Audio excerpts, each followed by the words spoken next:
Bismillahirrahmanirrahim. Assalamualaikum warahmatullahi wabarakatuh. Kita akan memulai perkuliahan penulisan karya ilmiah dan seminar.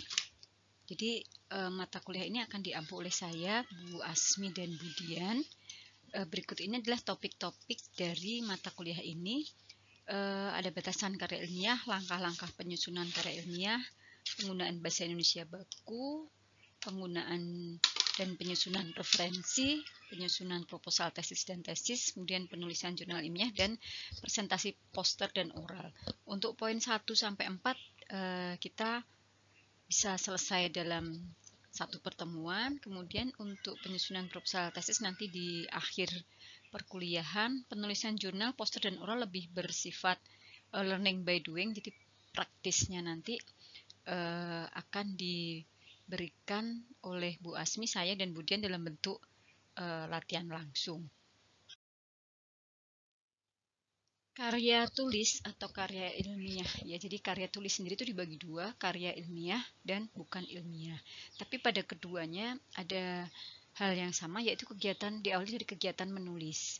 Nah, kegiatan menulis ini merupakan kegiatan intelektual di mana di dalamnya kita melakukan organisasi antara ide dan fakta, kemudian kita juga melakukan pengelolaan referensi dan data. Kemudian hasilnya adalah karya tulis yang tadi dibedakan menjadi ilmiah dan bukan ilmiah. Jadi walaupun karya tulis ini bukan ilmiah seperti novel misalnya, tetapi tetap penulisnya melakukan kegiatan intelektual, dia tidak bisa menulis tanpa dia punya pemikiran intelektual, kemudian mengorganisasikan ide dan fakta, dan mengelola referensi dan data. Jadi seperti misalnya Andrea Hirata gitu, saat dia menulis novel, ya dia melakukan penelusuran pustaka gitu ya, untuk bisa menggabungkan antara ide dan fakta. Apalagi kita yang kemudian kita menulis karya ilmiah. Nah, selain itu juga diperlukan teknik atau metode, yaitu cara-cara atau langkah-langkah untuk memperoleh pengetahuan, kemudian bagaimana cara mengorganisasikan ide dan fakta, dan bagaimana cara mengelola referensi dan data. Nah, berikut ini perbedaan antara karya ilmiah dan non-ilmiah. Kalau dari jenis dan bentuknya, banyak dari kita pasti sudah sering menulis karya ilmiah, buku, makalah, kertas kerja, dan sebagainya, termasuk dulu Anda menulis skripsi gitu ya. Kalau bukan ilmiah seperti surat-surat, kemudian ada karya-karya sastra. Dari sisi metodologi, kalau karya ilmiah harus memenuhi kaidah atau norma ilmiah seperti pada butir 3 dan seterusnya. Sedangkan kalau karya yang bukan ilmiah dapat mengabaikan kaidah-kaidah ilmiah tersebut. Kemudian dari sisi penggunaan bahasa, syarat mutlak untuk karya ilmiah adalah menggunakan format baku. Kalau pakai bahasa Indonesia, mungkin sekarang bukan EYD namanya ya, sekarang namanya PUEBI, Pedoman Umum Ejaan Bahasa Indonesia. Kalau itu artikel ditulis dalam bahasa Inggris, ya harus mengikuti aturan grammar, tenses, dan sebagainya, vocab yang benar, dan seterusnya. Sedangkan kalau bukan karya ilmiah, bisa bersifat non-formal dan lebih santai tata bahasanya. Kemudian dari cara penguraian, ya, kalau karya ilmiah wajib, mutlak, sistematis, dan berurutan. Sedangkan kalau karya non-ilmiah, kalau kita baca novel, bisa alur ceritanya itu maju mundur, balik ke masa lalu, kembali ke masa sekarang, dan begitu seterusnya.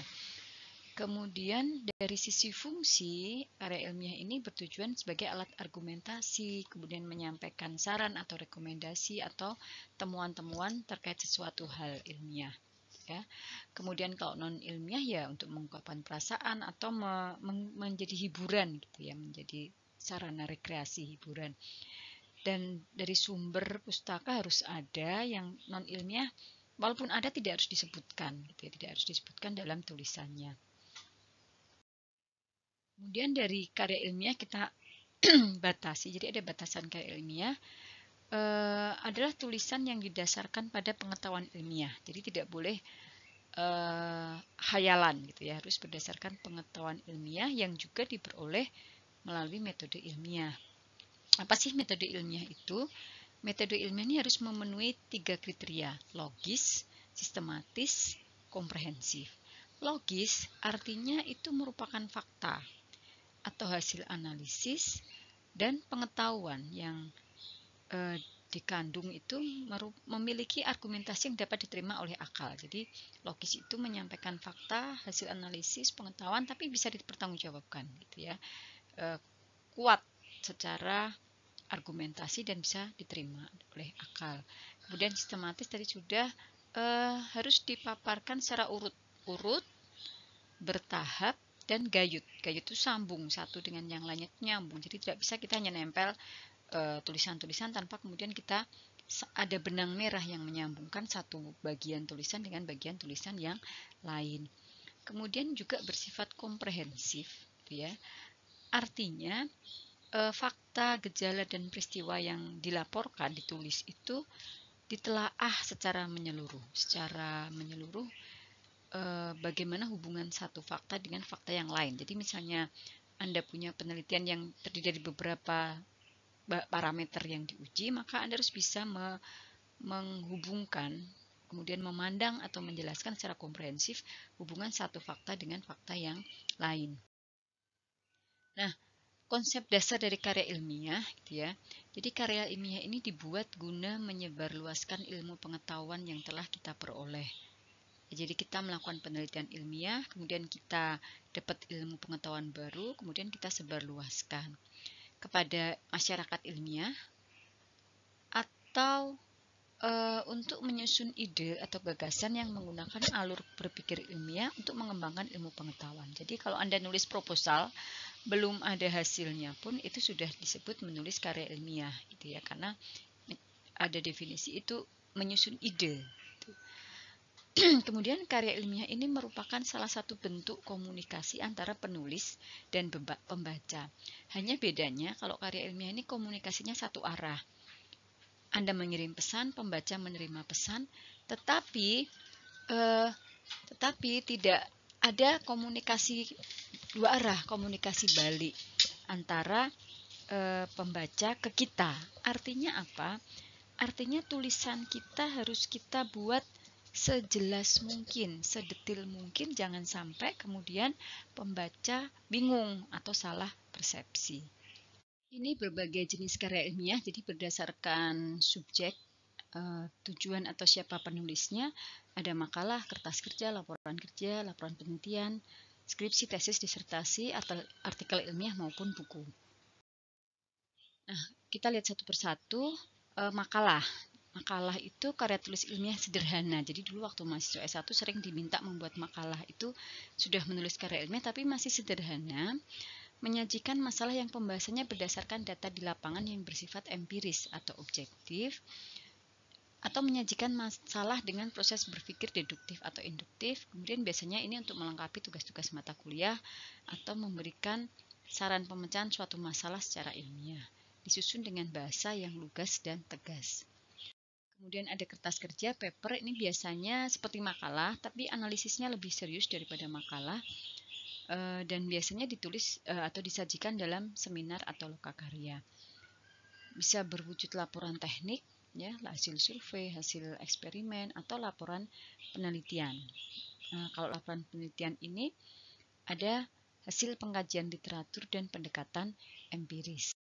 Kemudian ada skripsi yang sudah pernah Anda lakukan dulu, jadi karya tulis ilmiah yang mengemukakan pendapat penulis berdasarkan pendapat orang lain. Jadi Anda dulu melakukan penelitian skripsi gitu. Kemudian Anda mendapatkan hasil, Anda mengemukakan pendapat Anda, tapi harus pada saat membahas harus didukung referensi gitu ya. Jadi karena masih peneliti pemula, maka pada saat mengambil kesimpulan membahas harus tetap menggunakan dasar-dasar referensi atau pendapat orang lain yang sudah lebih advance. Gitu. Nah, pendapat didukung data dan fakta-fakta empiris objektif baik lewat penelitian langsung atau tak langsung. Jadi orang punya pendapat gitu ya, kemudian Anda membuktikan dengan penelitian Anda. Ditulis biasanya ini untuk melengkapi gelar sarjana, dibimbing oleh seorang dosen, gitu ya, seorang atau lebih atau tim dosen. Gitu. Sedangkan tesis ini, apa perbedaan tesis dari skripsi? Tesis ini harus lebih mendalam daripada skripsi. Nah, di sini kata kuncinya adalah mengungkapkan pengetahuan baru yang diperoleh dari penelitian sendiri. Jadi kalau skripsi itu lebih orang sudah punya ide apa sih, orang sudah punya hasil apa, kita lebih melakukan penelitian untuk bagaimana kalau diterapkan pada hal ini gitu ya. Jadi lebih seperti praktikum saja tapi mandiri gitu ya. Jadi kalau skripsi lebih sederhana, praktikum mandiri walaupun masih terbimbing gitu ya dengan pembimbing tapi lebih sederhana. Sedangkan kalau tesis kata kuncinya adalah Anda mengungkapkan pengetahuan baru yang diperoleh dari penelitian sendiri. Jadi harus ada kebaruan. Makanya kalau di pedoman tesis yang tidak ada deskripsi adalah kebaruan gitu ya. Perbedaan dari penelitian Anda dengan penelitian-penelitian sebelumnya. Kemudian memperbincangkan pengujian terhadap satu hipotesis atau lebih yang ditulis oleh mahasiswa. Disertasi ini lebih dalam lagi, jadi mengungkapkan dalil. Kalau tadi tesis pengetahuan baru, kalau disertasi harus bisa mengemukakan dalil, gitu ya, dalil yang dapat dibuktikan oleh peneliti berdasarkan data dan fakta yang sahih yang sudah dianalisis secara rinci dan harus dipertahankan dalam sidang gitu ya, sidang biasanya kalau di universitas yang punya program S3 itu punya komite pasca sarjana untuk menguji mahasiswa disertasi. Kemudian di sini kata kuncinya adalah berisi temuan penulis sendiri yang berupa temuan orisinil. Jadi menemukan teori baru atau dalil baru yang orisinil. Itu kata kunci dari disertasi.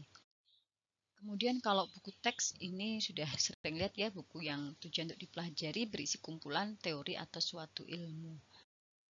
Nah, kalau jenis-jenis karya ilmiah berdasarkan tujuannya bisa bertujuan untuk menjelaskan masalah, kemudian memberikan penilaian atau komentar, memberikan saran, memberikan sanggahan, dan sebagai pembuktian hipotesis atau untuk mengajukan rancangan.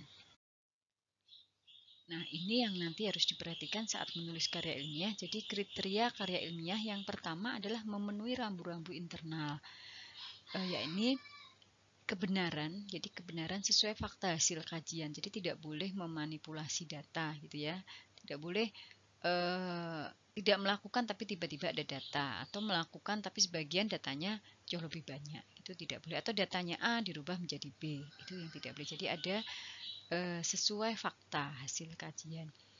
Dan ada keakuratan atau validitas ya. Jadi ada keakuratan atau validitas ini adalah sahnya kerangka berpikir, kemudian pengumpulan dan analisa datanya serta tingkat ketelitiannya. Jadi nggak bisa kalau kita bekerja di lab secara sembarangan gitu ya, menimbang tidak tepat, mengukur tidak tepat, melakukan pengujian tidak presis gitu ya, tidak tepat, kemudian hasilnya kita tulis sebagai karya ilmiah. Itu tidak boleh, itu tidak memenuhi rambu-rambu gitu ya.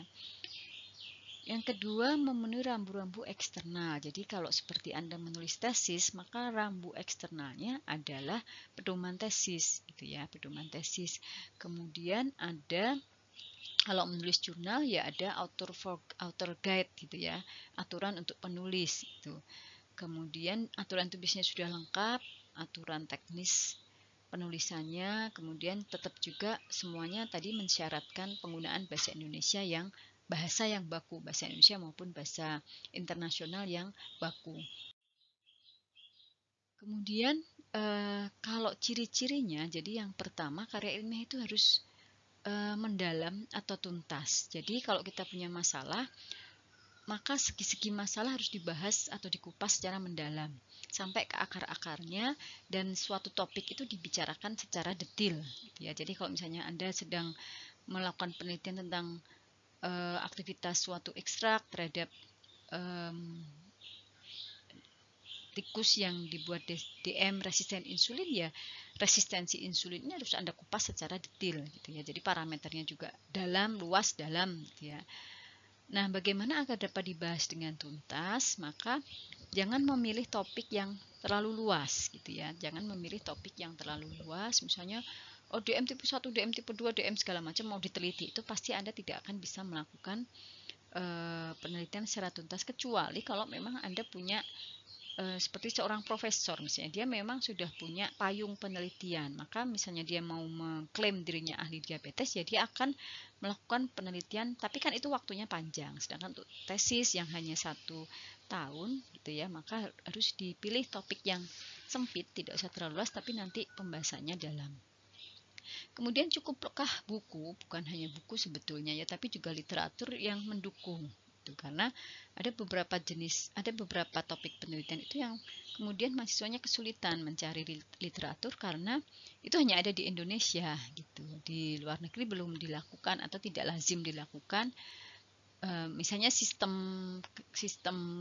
suatu sistem di Indonesia yang tidak terjadi di luar negeri, itu akan agak sulit mencari literatur yang bertaraf internasional, walaupun kalau mau mencari pasti tetap ada. Kemudian mengambil sampel yang proporsional. Jadi sampel tidak boleh terlalu sedikit, tidak boleh juga terlalu banyak.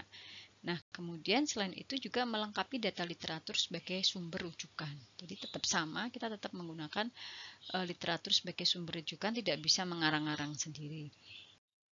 Kemudian yang kedua adalah objektif. Objektif ini segala keterangan yang dikemukakan apa adanya, sesuai dengan data dan fakta yang diperoleh.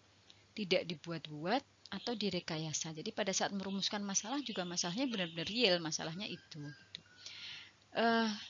Objektivitas karya ilmiah ini dapat dicapai dengan tersedianya data literatur dan data lapangan yang memadai, dan datanya harus representatif. Jadi kalau kita melakukan percobaan, melakukan penelitian eksperimental, kita tetapkan parameter, ya parameternya harus representatif, benar-benar mendukung pencarian jawaban atas masalah yang sudah kita rumuskan. Dan sekali lagi, kata pentingnya adalah tidak memanipulasi data. Kenapa kita tidak boleh memanipulasi data? Kembali ke tujuan karya ilmiah tadi adalah menyampaikan ilmu pengetahuan.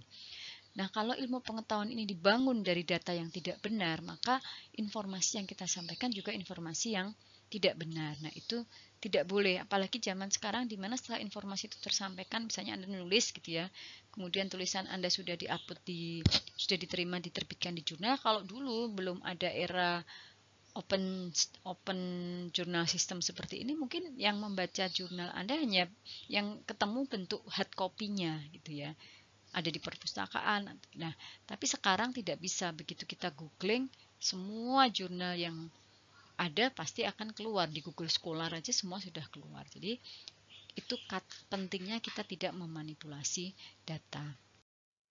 Kemudian ciri yang ketiga adalah sistematis. Tadi sudah saya sampaikan, disusun menurut pola tertentu sehingga jelas urutan dan kaitan antar unsur. Bersinambungan, gayut ya, berurutan, berkesinambungan. Jadi setelah A, B, B, C itu berurutan, nyambung terus dan berkaitan, gayut. Itu. Kemudian cermat ini berupaya menghindari kesalahan atau kekeliruan, baik kesalahan saat mengambil data, kesalahan saat mengolah data, maupun kesalahan saat merepresentasikan data. Kemudian lugas itu berarti saat kita menulis gitu ya, bahasanya bahasa yang singkat tapi jelas gitu. Jadi tidak perlu bersayap-sayap. Jadi bahasa yang panjang, introduction-nya panjang atau klise itu sudah harus dihindari pada penulisan karya ilmiah. Kemudian yang berikutnya, cirinya tidak emosional, tidak melibatkan perasaan. Jadi pengalaman pribadi si peneliti yang sering mempengaruhi ketidakilmiahan suatu penelitian gitu ya. Jadi tidak boleh itu. Jadi tidak boleh ada emosional. Kemudian berlaku umum gitu ya. Kesimpulan yang dihasilkan berlaku bagi semua populasi. Artinya apa? Kesimpulannya atau kebenarannya dapat diuji. Logis ini maksudnya segala keterangan yang disajikan memiliki dasar dan alasan yang masuk akal. Jadi misalnya Anda menemukan data gitu ya, datanya ternyata tidak sesuai harapan gitu. Saya harapannya datanya naik, kok ini malah turun gitu. Kalaupun memang kenyataannya turun, tidak boleh memanipulasi jadi naik, tapi harus mencari penjelasan logis kenapa kok angkanya turun gitu. Jadi itu kan real, kenyataan yang dihadapi, yang terjadi, itu harus dicarikan penjelasan atau dasar yang masuk akal. Kemudian bernas tadi jadi satu dengan lugas ya. Jadi kalau lugas itu to the point gitu ya. Kalau bernas itu singkat, padat. Kemudian ciri berikutnya jelas. Jadi keterangan yang dikemukakan dapat mengungkapkan makna secara jernih sehingga mudah dipahami pembaca. Mengapa? Karena tadi karya ilmiah ini, tulisan ilmiah ini adalah komunikasi satu arah. Artinya si pembaca tidak bisa langsung bertanya ke Anda kalau dia tidak paham. Artinya berarti tidak boleh tidak jelas. Kemudian terbuka itu tidak menutup kemungkinan adanya pendapat baru. Jadi sering ada jurnal itu yang memberi kesempatan kepada penulis, pada seorang pembaca itu untuk menulis sanggahan terhadap artikel yang pernah diterbitkan. Jadi sering itu biasanya ditaruh di bagian depan, letter for editor. Jadi dia membaca artikel yang sudah terbit, dia merasa itu janggal atau salah atau dia punya pendapat berbeda, maka boleh dia menulis dan itu hak pembaca dan kita tidak boleh a priori dengan masukan atau sanggahan seperti itu. Kemudian yang berikutnya menggunakan bahasa baku tepat, ringkas dan jelas ya tadi sudah. Nah, langkah-langkah penulisan karya ilmiah ini kan nanti Anda semester depan sudah boleh menyusun proposal ya kalau yang angkatan Anda, kalau nggak salah Anda sekarang semester 2 ya benar. Mulailah dengan memilih topik. Memilih topik ini memilih pokok bahasan tertentu dan Anda tetapkan seberapa luas ruang lingkupnya. Jadi topiknya apa, kemudian seberapa luas sih yang mau Anda teliti. Berarti menentukan parameter uji gitu ya, seberapa banyak yang mau Anda uji, apa saja yang mau Anda uji. Kemudian tetapkan judul. Judul itu sebaiknya menarik dan terbatas, tapi judul tidak harus dilakukan di awal ya. Misalnya sudah ditulis kemudian di bagian akhir Anda akan melakukan revisi judul, boleh gitu ya. Kemudian menulis outline. Outline ini adalah poin-poin yang akan dituliskan gitu ya. Jadi sesuaikan bentuk dan jenis karangan dengan metode penulisan. Kemudian mengumpulkan data, kalau sudah kumpulkan data, laksanakan penelitian. Kemudian penelitian ini bisa berupa studi pustaka, bisa wawancara, bisa penelitian eksperimental di laboratorium berupa observasi. Kemudian bisa organisir. Kemudian tahapan berikutnya adalah organisasi. Mengklasifikasikan data lalu susun menjadi wacana. Jadi data yang Anda peroleh dari pengumpulan data tadi disusun, kemudian dilakukan analisis. Setelah itu terakhir ada proses editing. Editing ini mengedit, menyunting ya terkait kaidah bahasa, ejaan, diksi, alinea dan segala macam. Harus ada penyuntingan yang biasanya dilakukan oleh lebih dari satu orang. Kalau Anda dengan pembimbing Anda dan seterusnya. Nah, tahapan persiapan tadi ada pemilihan topik, pemilihan judul, dan pembuatan kerangka karangan. Jadi di tesis Anda juga nanti mulai sekarang Anda sudah bisa memikirkan gitu ya, topik dan keluasan ruang lingkup, kemudian memilih judul, kemudian membuat kerangka konsep. Jadi kerangka konsep dari karangan, jadi bisa outline, tapi bisa juga Anda membuat sebuah skema yang menghubungkan antara latar belakang gitu ya, masalah, dan masalah itu kan sebetulnya adalah hubungan antar minimal dua variabel bebas terhadap variabel tergantung. Itu kita buat kerangka konsepnya seperti apa. Nah, kemudian tahap berikutnya adalah pengumpulan data. Pengumpulan data ini mencari keterangan dari bahan bacaan, bisa buku, artikel, dan sebagainya. Kemudian kalau memang dibutuhkan wawancara, berarti bisa mengumpulkan keterangan dari pihak yang tahu masalah. Bisa juga dengan Anda langsung melakukan pengamatan di lapangan ya, atau bisa juga dengan melakukan percobaan atau pengujian di lapangan atau di laboratorium. Kemudian setelah kita memperoleh data, melakukan organisasi, ya, jadi pengonsepan, mengelompokkan bahan dengan cara diurutkan dan dilakukan pengonsepan. Kemudian setelah kita tulis konsep tadi, dilakukan pemeriksaan, pembacaan dan pengecekan masalah, ya, yang makalah yang kurang lengkap dilengkapi, yang kurang relevan dibuang. Ini kesalahan yang sering terjadi pada penulisan karya ilmiah. Yang pertama, salah mengerti audiens atau pembaca tulisan kita. Jadi, misalnya Anda menulis tesis, maka pembacanya adalah mahasiswa juga, tesis mahasiswa S2 juga yang akan menulis tesis, atau mungkin mahasiswa S1 adik-adik kita. Kalau kita menulis artikel ilmiah, ya pembacanya pasti para peneliti, bisa dari kalangan dosen atau peneliti. Sehingga pada saat kita memaparkan teori atau hasil, bahasa yang kita gunakan setara dengan level keilmiahan mereka. Jadi tidak perlu kemudian menjelaskan hal-hal yang sepele atau terlalu teknis gitu ya. Atau justru terlalu tinggi gitu ya. Jadi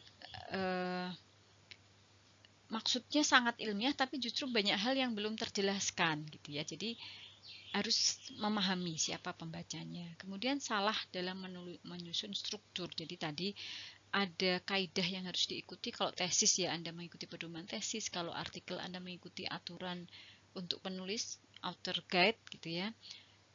Kemudian salah dalam mengutip pendapat orang lain sehingga berkesan menjiplak atau plagiat. Jadi setiap kita mendapatkan informasi dari sebuah reference, maka wajib untuk mencantumkan penulisnya. Jadi ada aturan-aturan supaya kita tidak dianggap melakukan plagiasi.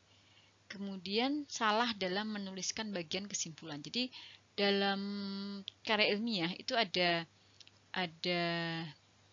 ada hubungan antara masalah dengan kesimpulan. Jadi masalah ini akan terjawab sebagai kesimpulan, sehingga redaksinya akan sejalan antara masalah dan kesimpulan, dan kesimpulan itu bukan data gitu ya. Jadi kesimpulan itu bukan data. Tapi dari data itu apa yang bisa disimpulkan gitu ya. Kemudian ada penggunaan bahasa Indonesia atau bahasa Inggris. Kalau tulisannya artikel ilmiah berbahasa Inggris nanti akan dibahas secara khusus ya. Jadi bahasa Indonesia yang belum baik dan benar ini saya tidak menyalahkan, karena mungkin kadang-kadang kebiasaan dari sekolah dasar gitu ya, tidak mengikuti kaidah pedoman umum ejaan bahasa Indonesia, sehingga nanti itu perlu dilihat. Termasuk kamus besar bahasa Indonesia itu perlu dilihat untuk tahu mana sih sebetulnya ejaan yang benar, istilah yang benar, istilah yang baku. Kemudian tata cara penulisan daftar pustaka yang kurang tepat, tidak standar. Jadi mulai sekarang nanti biasakan menggunakan reference manager. Jadi saat menuliskan pustaka menggunakan tools, menggunakan alat bantu, ada banyak, ada Mendeley, ada Zotero, EndNote. Nanti akan saya berikan salah satu, yaitu Mendeley, supaya Anda terbiasa akhirnya bisa menulis daftar pustaka dengan mudah dan benar. Kemudian tidak konsisten dalam format tampilan, font yang berubah-ubah, margin yang berubah-ubah, padahal sudah ada aturan bakunya. Nah, ini sering terjadi kalau kita kopas gitu ya. Jadi kopas dari satu reference, masukkan ke artikel kita, kemudian tidak disesuaikan dengan format dasarnya. Kemudian isi yang terlalu singkat karena dibuat dengan menggunakan point form seperti materi presentasi. Jadi ada yang menulis tinjauan pustaka itu mengambil dari PPT, sehingga bentuknya nggak kalimat utuh gitu ya. Karena PPT itu boleh kalimatnya tidak kalimat utuh. Tapi begitu Anda menulis karya ilmiah, struktur kalimatnya harus subjek, predikat, objek. Atau kesalahan yang lain justru isinya terlalu panjang gitu ya. Isinya terlalu panjang, tidak menggunakan kalimat yang lugas, bernas, atau satu ide tulisan, satu alinea itu tidak fokus gitu ya. Jadi akhirnya terlalu bertele-tele, itu juga tidak boleh. Nah, yang penting dari nulis karya ilmiah adalah melaporkan kegagalan atau kesalahan. Jadi sering kita mendapatkan hasil yang tidak kita kehendaki. Pinginnya hasilnya begini, kenyataannya begini. Nah, tidak boleh kemudian melakukan manipulasi data. Tapi tidak boleh juga kalau kita tidak melaporkan kesalahan atau kegagalan ini pada saat kita menulis artikel ilmiah. Misalnya nih, pada pengujian mikrobiologi gitu ya, menggunakan metode difusi agar. Karena sampelnya tidak larut gitu ya, si mahasiswa ini dengan karena kebiasaan kalau tidak larut dibikin suspensi gitu ya. kemudian dibikinlah suspensi sampelnya gitu. Dibikin suspensi, kemudian tidak ada hambatan gitu. Kemudian dilaporkannya tidak ada aktivitas antibakteri, padahal nggak bisa seperti itu, karena kalau untuk uji difusi syarat utamanya adalah zat harus dalam bentuk terlarut, karena dia harus larut kemudian bisa berdifusi gitu. Nah, baru sadar setelah selesai gitu, tapi tidak dituliskan, tetap aja dilaporkannya tidak ada hambatan. Padahal kalau kemudian itu dilarutkan, dicari pelarut yang tepat, maka mungkin akan memberikan hambatan. Nah, itu yang seperti itu nggak boleh. Jadi tidak boleh, atau dia tidak sengaja melakukan kesalahan, tapi sudah disadarinya, ya itu tetap harus dilaporkan. Atau dia melakukan sesuatu tapi tidak berhasil, kemudian diulang yang lain. Alangkah bagusnya kalau kegagalan-kegagalan yang dihadapi atau kesalahan yang dihadapi dalam proses penulisan itu dituliskan, kemudian nanti bisa jadi saran gitu ya. Jadi kegagalan ini perlu dicatat agar tidak dilakukan oleh orang lain. Misalnya Anda lakukan suhu 100 derajat, ternyata itu rusak, berarti suhunya harus diturunkan 70, maka harus ada catatannya gitu. Kenapa suhunya 70 gitu? Karena kalau suhunya dinaikkan lebih tinggi dari 70 akan begini-begini, itu harus dituliskan. Dan kegagalan ini bukan aib. Jadi kita sebagai peneliti pasti mengalami kegagalan. Saya pernah waktu disertasi itu dalam 2 tahun. Bayangkan 2 tahun, 4 semester, saya gagal mensintesis satu zat. Dan semester 1 tidak berhasil, semester 2 diulang lagi tidak berhasil, semester 3 tidak berhasil, semester 4 tidak berhasil, semester 5 hampir frustasi gitu ya, sudah jadi selalu ada plan B. Plan A-nya tidak berhasil, bikin plan B, zat yang lain yang disintesis. Begitu seterusnya sampai akhirnya semester 5 baru berhasil. Nah, dari 4 semester gagal itu, kegagalannya karena apa?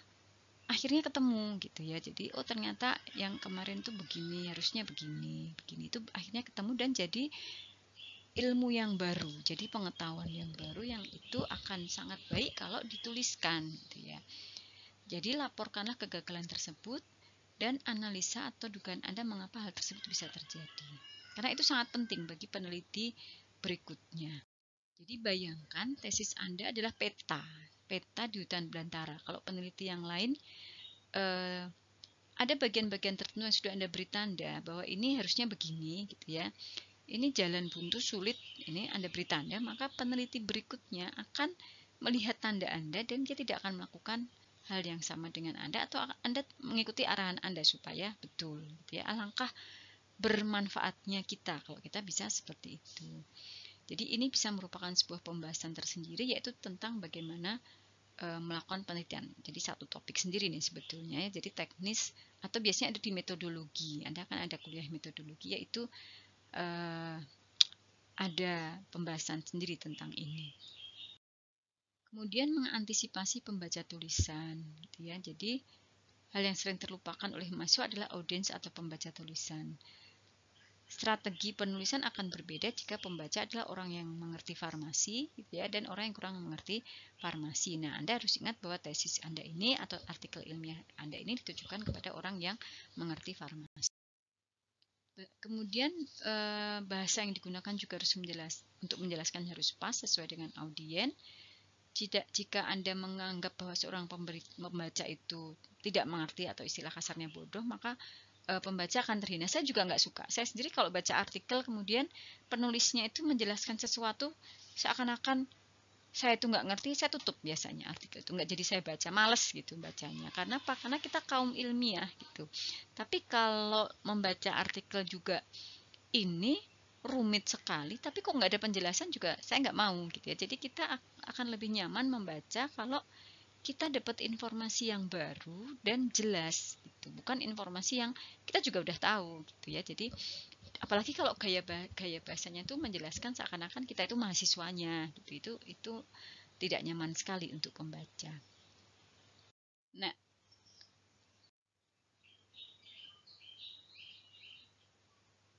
Nah, ini contohnya. Jadi ada 2 kalimat bandingkan ya. Jadi yang atas menggunakan narasinya untuk biaya produksi, mari kita misalkan biaya produksi dari produk ini dengan bakso, 1 mangkok bakso ini kan sangat menghina pembaca. Coba kalau yang bawah, mari kita gunakan variabel X sebagai jumlah unit yang akan diproduksi. Biaya produksi sebuah unit, nah ini lebih menghormati pembaca. Kemudian di sisi lain ada juga yang mahasiswa yang menulis sangat kompleks sehingga justru sulit dimengerti. Jadi dia mengambil referensinya sebuah jurnal yang sangat jurnal yang menguji parameter dan apa yang dia tulis itu sangat kompleks, sangat dalam gitu ya. Kemudian di copy aja gitu, tanpa dia pahami, tulis gitu aja. Kalau tidak, si penulis saja, Anda saja, mahasiswanya saja tidak memahami apa yang dia tulis, maka bayangkan pembacanya gitu ya, pasti akan lebih pusing gitu ya. Jadi penulis yang baik adalah penulis yang dapat menjelaskan sesuatu yang sulit dengan cara yang sederhana sehingga mudah dimengerti. Nah, tentu saja harus dilakukan tanpa merendahkan intelektualitas dari pembaca. Nah, kemudian ada beberapa kesalahan struktur yang sering terjadi juga. Daftar isi, daftar gambar tidak lengkap gitu ya, daftar tabel. Kemudian bagian pendahuluan dan teori pendukung terlalu banyak ditampilkan sehingga mendominasi laporan. Nah, ini sering terjadi. Tinjauan pustakanya itu lebih tebal daripada hasil dan pembahasan gitu ya, itu nggak perlu gitu. Sebaiknya dikurangi bagian teori pendukung dan diarahkan pembaca untuk membaca buku referensi saja. Jadi gini, tinjauan pustaka itu lebih berguna untuk satu, merancang penelitian, yang kedua menyusun hipotesis, yang ketiga membahas. Jadi yang tidak terlalu relevan dengan itu sebaiknya tidak usah terlalu detail. Nah, ini struktur umum tulisan mulai dari bagian pendahuluan. Bagian ini biasanya berisi latar belakang penelitian, berisi pertanyaan-pertanyaan seperti mengapa penelitian ini perlu dilakukan, apa fokus dari penelitian ini, apa menjadi batasan-batasannya, gitu ya. Sehingga perlu dilakukan survei atau pengkajian merujuk ya karya-karya orang lain yang mirip, gitu ya. Jadi Anda bisa latar belakang Anda didukung oleh penelitian orang lain. Kemudian bagian teori pendukung atau bagian tinjauan pustaka biasanya berisi teori atau hal yang menjadi pendukung dari penelitian yang dilakukan. Cuma jumlahnya tidak boleh mendominasi tulisan Anda. Usahakan singkat dan arahkan pembaca kepada referensi yang Anda gunakan. Kemudian bagian isi merupakan pokok utama dari tulisan, mulai dari desain ya, desain yang kita lakukan, kemudian implementasinya, pengujiannya, kemudian hasil-hasilnya, termasuk pembahasan. Nanti ada beberapa bab ya, metode, ada sub-sub bab, hasil dan pembahasan, dan kemudian kita bisa membuat satu bab implementasi dan satu bab pengujian. Jadi tadi ada metode, ada hasil. Kemudian dasar-dasar kesimpulan atau dasar-dasar kesimpulan ditarik atau diutarakan pada bagian ini. Nanti pada bagian penutup baru dituliskan. Jadi secara umum di pembahasan itu dituliskan atau diutarakan hal-hal yang mengarah pada kesimpulan. Kemudian di bagian kesimpulannya dituliskan kesimpulannya apa. Kemudian bagian penutup berisi kesimpulan dan saran, hanya merangkum pokok-pokok yang menarik saja. Perlu diperhatikan bahwa hal-hal yang muncul pada bagian kesimpulan ini ataupun saran semestinya sudah muncul pada bagian isi, pada hasil dan pembahasan. Jadi aneh jika Anda mengambil kesimpulan yang tiba-tiba tanpa ada data dan penjelasan di bagian sebelumnya. Kemudian ada abstrak. Jadi abstrak ini merupakan rangkuman dari isi tulisan dalam format yang sangat singkat, dipakai sebagai panduan. Jadi pada saat kita mau membaca tulisan full papernya, pasti yang dibaca pertama abstrak. Kalau menarik, orang akan melanjutkan. Kalau tidak, ya ditinggal gitu ya. Jadi demikian, selalu kita begitu. Kalau mau membaca artikel, pasti yang dibaca abstrak dulu. Sehingga menyusun abstrak menjadi penting gitu. Jangan sampai orang kecewa gitu ya. Jadi dia sudah membaca abstrak, kemudian dia tertarik dengan abstraknya, ternyata sampai di full papernya tidak seperti yang diharapkan gitu ya. Jadi kalau kita melakukan penelusuran pustaka, kemudian kita menemukan abstrak yang baik dan dari abstrak itu kita kemudian bisa menemukan artikel yang benar-benar direpresentasikan di abstrak, maka kita akan senang banget gitu ya. Tapi kalau sudah terlanjur baca abstrak, terlanjur masuk, ternyata tidak relevan dengan abstraknya, atau ternyata di abstrak nggak ada, terlanjur ditinggal, sebetulnya di naskah ada, di full papernya ada, itu akan sangat mengecewakan gitu ya. Jadi tulislah abstrak dengan baik. Sementara ini untuk materi pendahuluan, nanti kita lanjutkan dengan materi lain. Saya tutup dulu untuk part ini. Terima kasih. Wassalamualaikum warahmatullahi wabarakatuh.